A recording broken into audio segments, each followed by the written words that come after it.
Here we go again, part 5. Why do I really need to enrol and vote? Frontline perspective.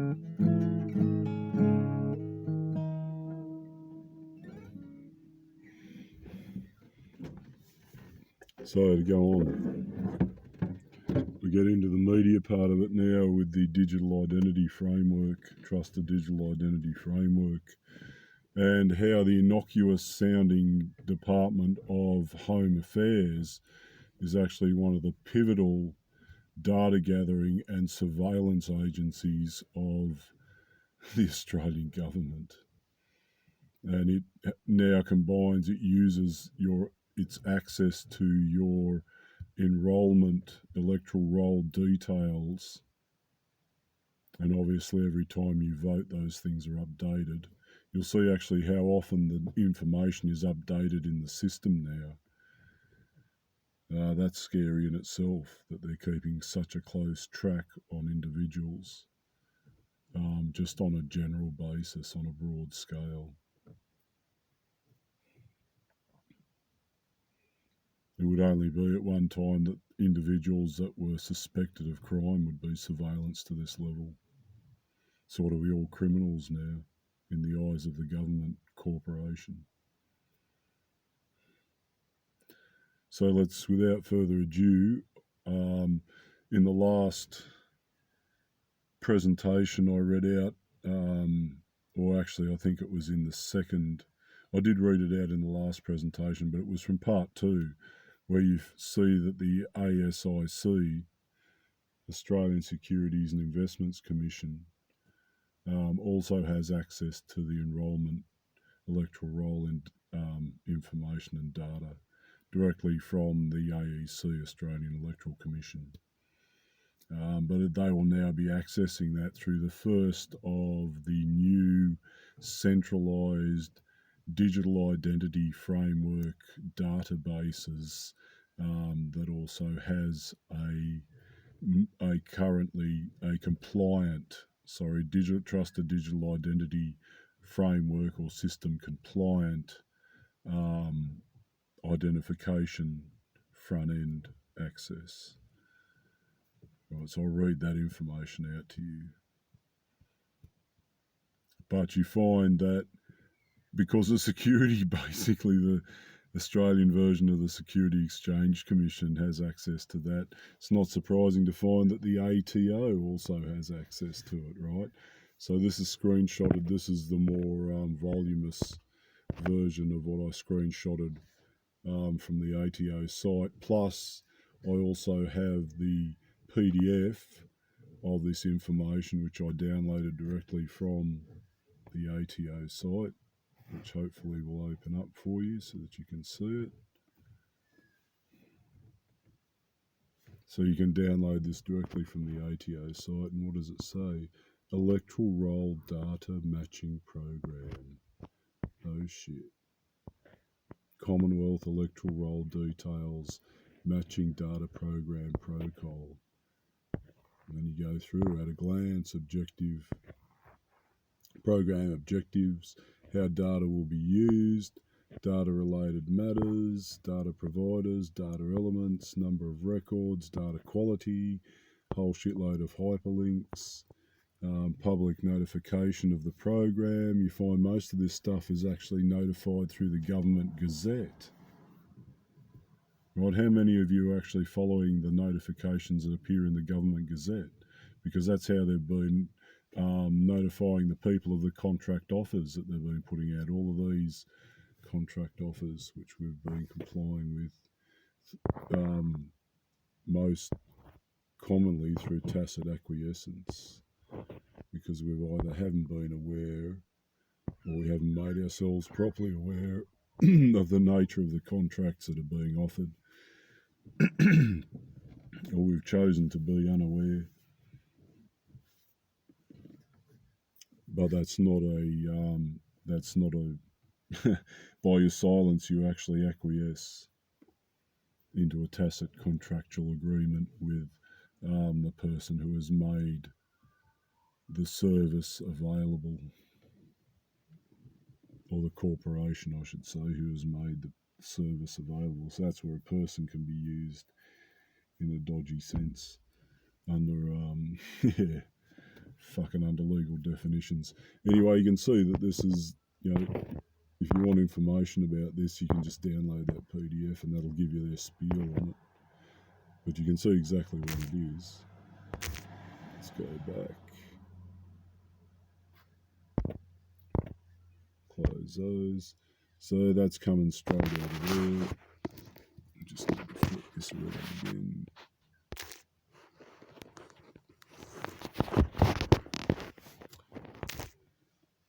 Right. So I also screenshotted what was on the site. And this is put a bit more concisely here. And it leads straight into the use of the Department of Home Affairs and how they are now using your electoral roll data. This is how the ATO uses it. This is their confession of it. This is how they use it.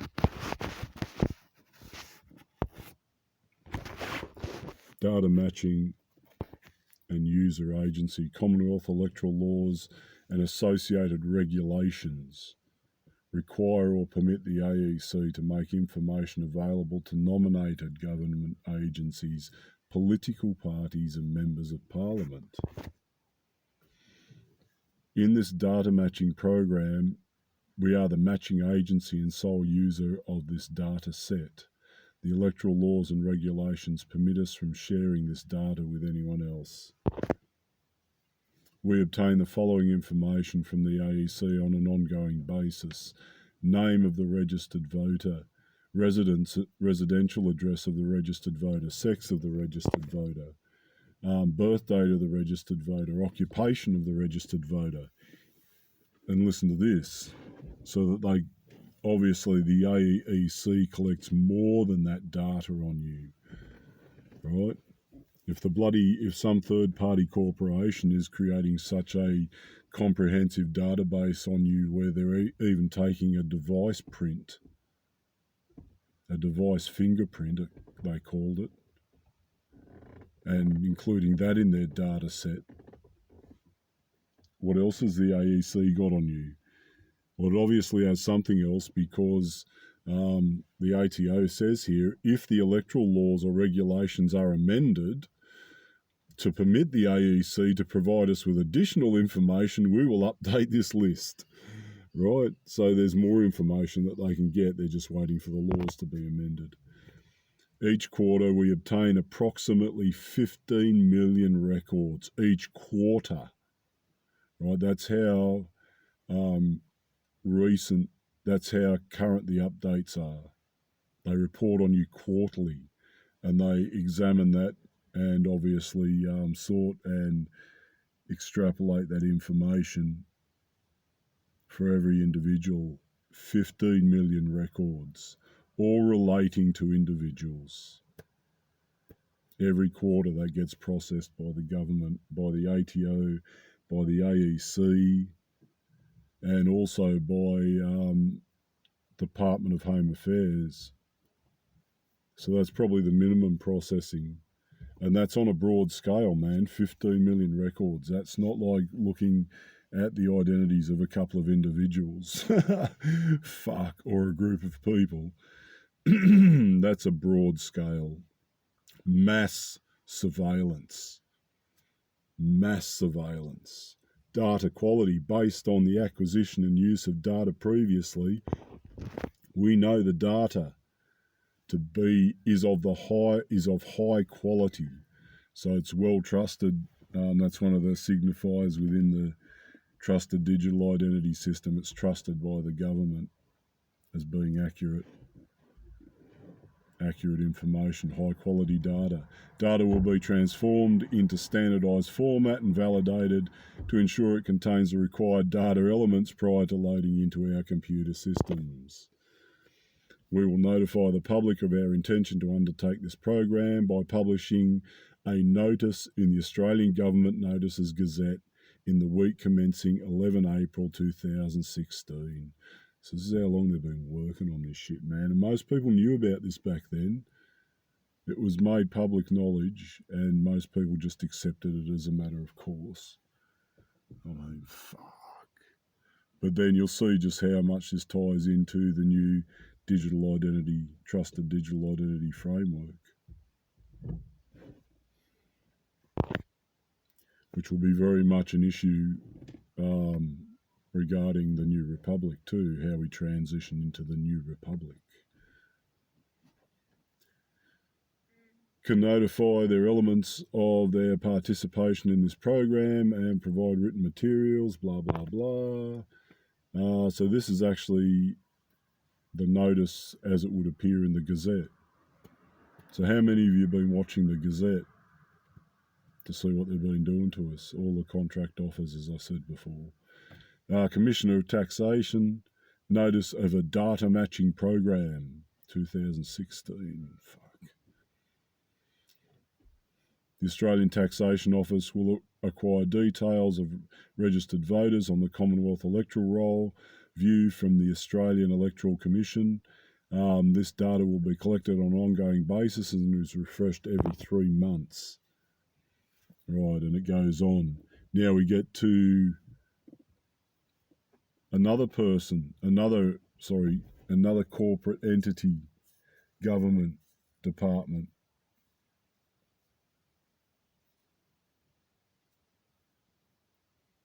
that is using your data, your electoral roll data directly from the AEC,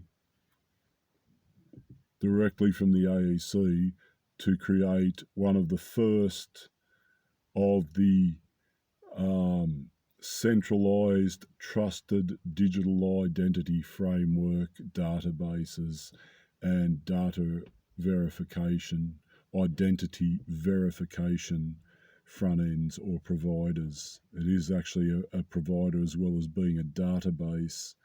It's also an identity provider. It has that facility as well. Identity verification provider. The AEC is a data issuer to the Document Verification Service, DVS. Get used to seeing these acronyms more. The DVS is a secure national online verification service administered by the innocuous sounding Department of Home Affairs. Isn't that a nice name to give it? Far out. For probably the most advanced centralised identity surveillance database that the government is running outside of Signals or ASIO, basically, or the military itself. It enables provided users to verify information on identity documents against a corresponding record held by the document provider. It directs matching requests and responds between users and data issuers. The DVS provides an automated response to auditable electronic queries as to whether identity information provided in that query matches the information held on its corresponding record. This wording reminds me very much of the wording in the third draft copy of the Trusted Digital Identity Legislation Bill 2021, I believe, or 2021. They tried to pass it in December. At the end of the last public consultation process. But that wording is very reminiscent What I just read to you, very reminiscent of the wording in the bill. So they've already, this has been, this stuff, they've been working on this for quite a while. And this is one of their first examples of how the new trusted digital identity verification systems will work. It does not retain identity,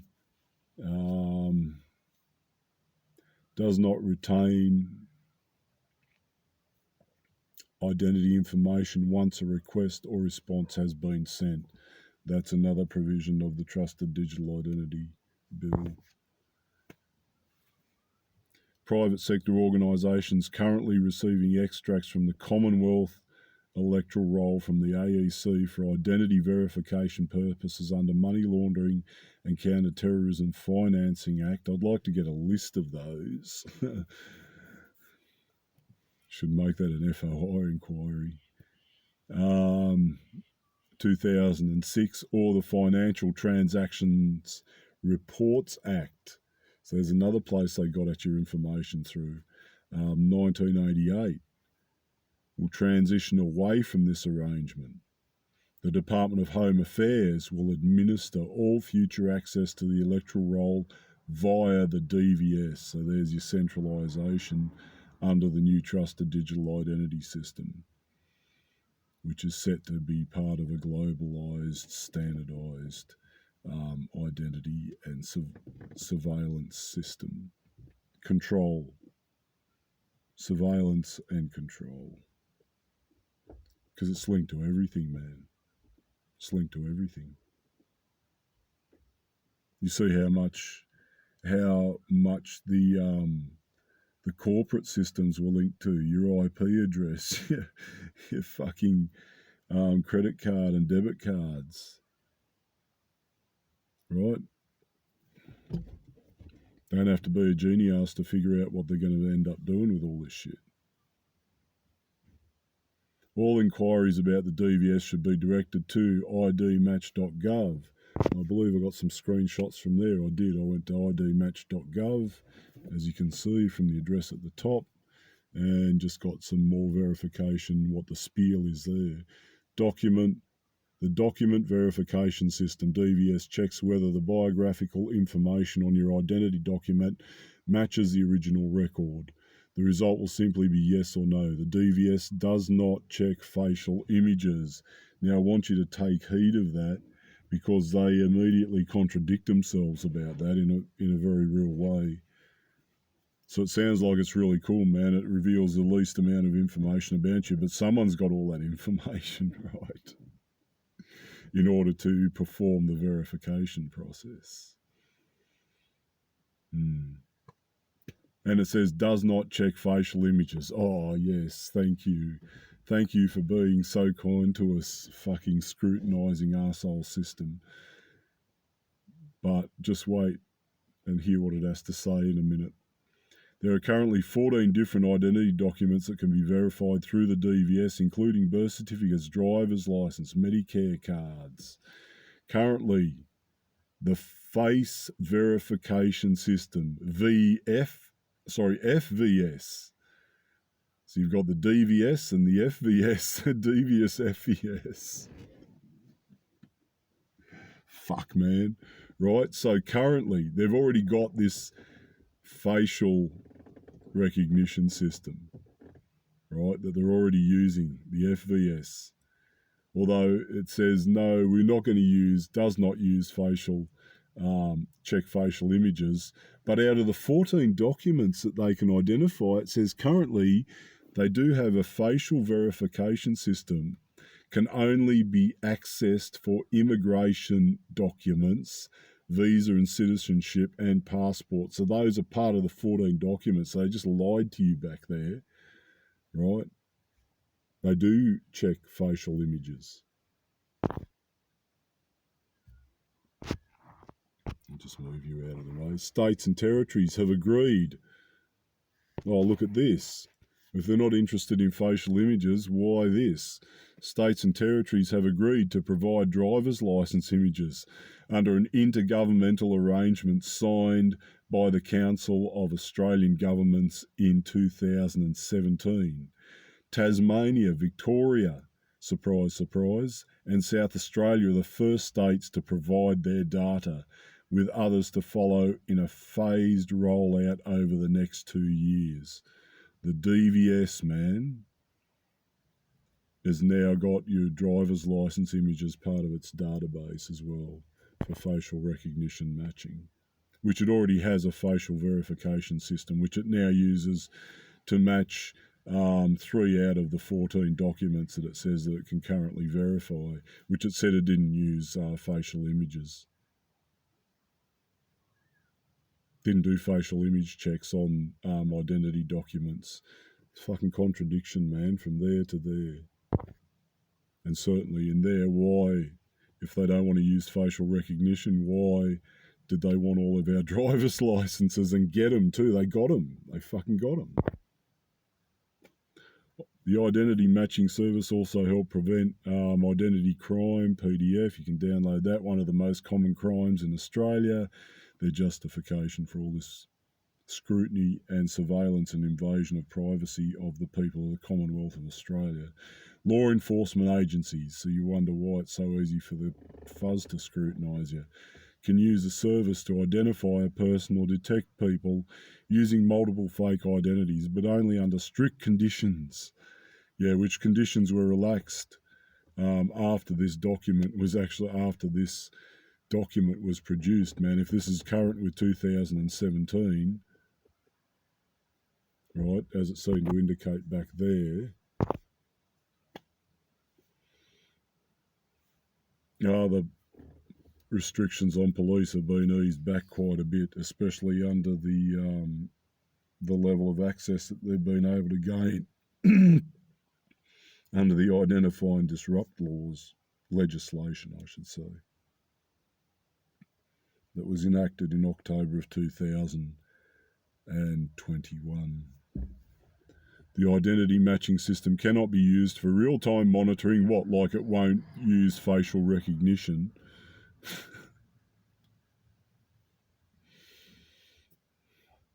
Cannot be used for real-time monitoring.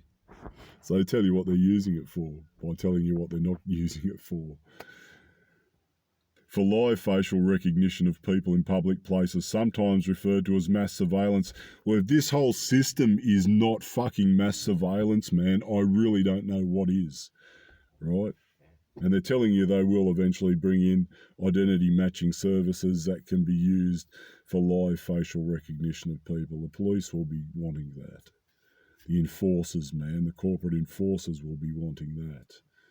Fucking ASIO will be wanting that. Home Affairs will definitely be wanting that, and this is who these people are, right? The DVS is run by Home Affairs, the devious Home Affairs, man. And I just went to the front page to show you where it come from. So this is idmatch.gov, Australian Government, a joint Australian state and territory government initiative. Identity matching services. So they are my primary reasons, and my biggest concern is the level of reintegration into the digitised control, globalist control system that is very much going to be a part of the next agenda. It's not getting into Parliament that you need to worry about. It's the fucking constitution of the new republic and the integration of the identity of the people of that republic into this fucking system and worse. And also the complete digitisation of your currency.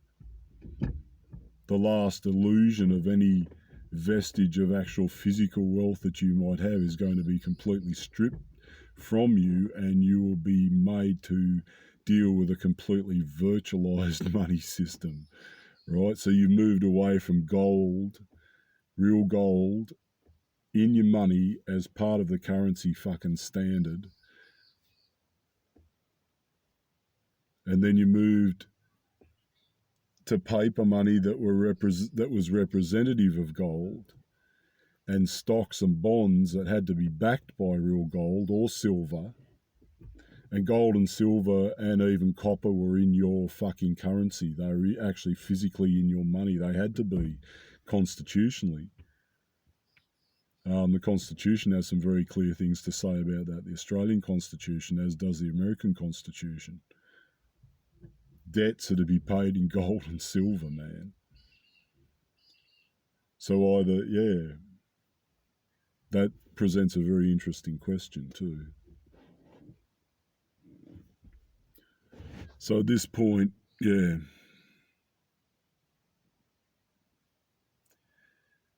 they've stripped away your real currency. They've given you paper money that was backed by real currency, and then they took away the real currency from behind the paper money, and then they turned your paper money into plastic money, and then they turned that plastic money and your paper money into virtual money, into digital money.